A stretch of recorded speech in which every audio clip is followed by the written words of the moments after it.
Sir நீங்க வேணா Insta செலிபிரிட்டியா இருக்கலாம், அதுக்குன்னு உங்க பையனே ரீல்ஸ் பண்ண விட்டு கெடுத்து வச்சிருக்கீங்க சார். சார் உங்க கண்ணுல தூசி. தூசியா?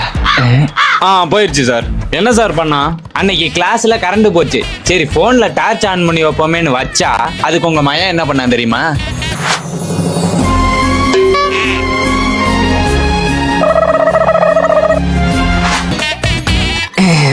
ஏன்டா?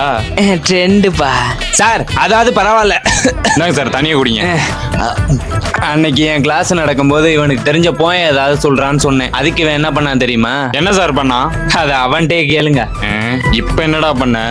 3, 2, 1 சொல்லு. 3, 2, 1.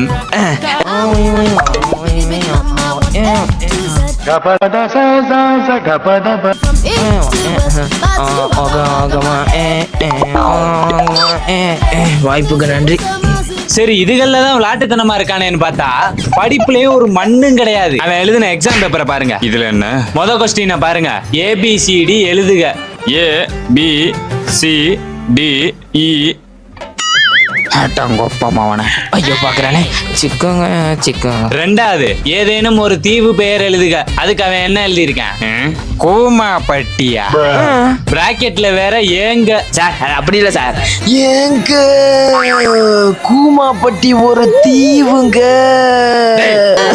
சார் இதே மாதிரி இவன் பண்ணிட்டு இருந்தானா இந்த ஸ்கூல்ல அவனை வச்சிருக்க முடியாது. டிசி வாங்கிட்டு வேற ஸ்கூல்ல சேர்த்துருங்க. சார் தெரியாம பண்ணிருப்பான் சார். இப்ப என்ன பண்ணலாம் நீங்களே சொல்லுங்க. ஃபர்ஸ்ட் அவனுக்கு போன் கொடுக்குறேன்னு பாட்டுங்க சார். வீட்டுக்கு வந்தா ஒழுங்கா படிக்க சொல்லுங்க. முதல்ல நீங்க ரீல்ஸ் பண்றேன்னு பாட்டுங்க. சரி சார், இனிமே நான் பாத்துக்கிறேன். இங்க சரி, அப்ப நான் கிளம்புறேன் சார். தாராளமா.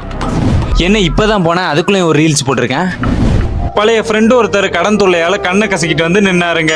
அதை பார்த்து நம்மளுக்கு மனசே கேட்கலங்க. உடனே நம்ம பெங்களூர்ல காசெல்லாம் யோசிக்காம எழுதி கொடுத்துட்டேங்க. அப்புறம் என் லைஃபே காப்பாத்திட்ட, உனக்கு ரொம்ப நன்றிடான்னு சொல்லிட்டு கிளம்பிட்டாரு. இதே மாதிரி இல்லாதவங்களுக்கு நீங்களும் உதவி பண்ணுங்க.